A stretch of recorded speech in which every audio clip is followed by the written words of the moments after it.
Bon, maintenant qu'on te connaît un peu plus, je pense qu'il y en a qui ont vraiment envie de savoir un peu, voilà, qu'est-ce qu'un député européen? Qu'est-ce qu'il fait de ses journées? Pourquoi on le paye, quoi? Parce que finalement, c'est nos impôts qui te rémunèrent. Donc, on a envie de savoir. Là, fais-nous un petit compte rendu, feuille A4, stylo. C'est quoi l'envers du décor? Voilà. Qu'est-ce que c'est qu'un député européen d'abord? Alors, je vais te dire un petit peu comme tous les élus. Voilà, l'objectif d'un élu, effectivement, c'est qu'il représente le peuple. Il reçoit mandat des électeurs dans le cadre des élections pour les représenter. Et parce que j'aime beaucoup ce terme de recevoir mandat. Ouais. Voilà, on n'est pas élu comme ça d'un claquement de doigts ou voilà, c'est vraiment les électeurs qui nous octroient cette possibilité de les représenter. Alors déjà, c'est un honneur de les représenter et en ça, à titre personnel, j'entends ne pas les décevoir.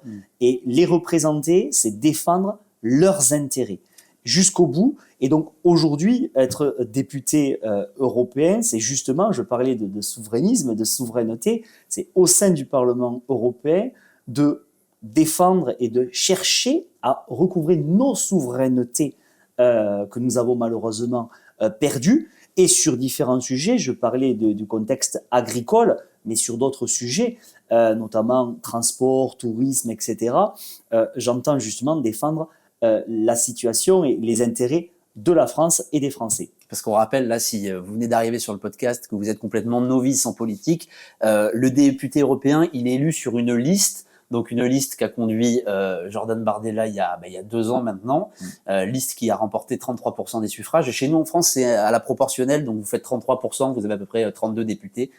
Grosso modo, c'est ça. Donc toi, tu étais dans la liste et tu as été élu grâce aux Français finalement. Mais grâce à la mobilisation, c'est toujours pareil, puisqu'on dit souvent, je l'entends sur le terrain, de toute façon, ça sert plus à rien de voter, et voter ceci, cela, etc. Sauf que non, on se rend bien compte que ça sert à quelque chose, et tu as précisé effectivement le score obtenu par Jordan Bardella en 2024, ce qui nous a permis d'obtenir 30 députés européens au Parlement européen, ce qui fait du Rassemblement national la première délégation du Parlement européen, tout groupe confondu et tout parti confondu.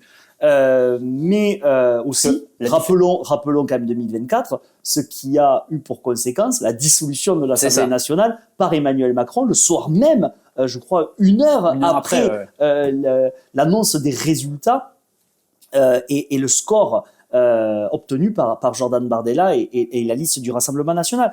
Donc, voter sert à quelque chose. C'est de se faire entendre et encore une fois, de se faire représenter par les bonnes personnes. Si justement les électeurs boudent les urnes, malheureusement, ils laissent l'opportunité aux autres de choisir pour eux.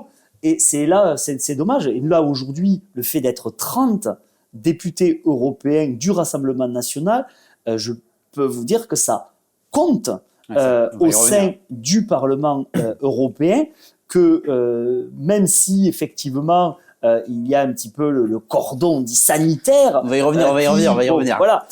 Mais ce que je veux dire, c'est que vraiment, le fait d'être 30, déjà au début, le Parlement européen ne s'y attendait pas, mais nous sommes, avec mes collègues, bien présents, autant sur le travail parlementaire que sur le travail de terrain aux côtés des Françaises et des Français, des différents acteurs économiques.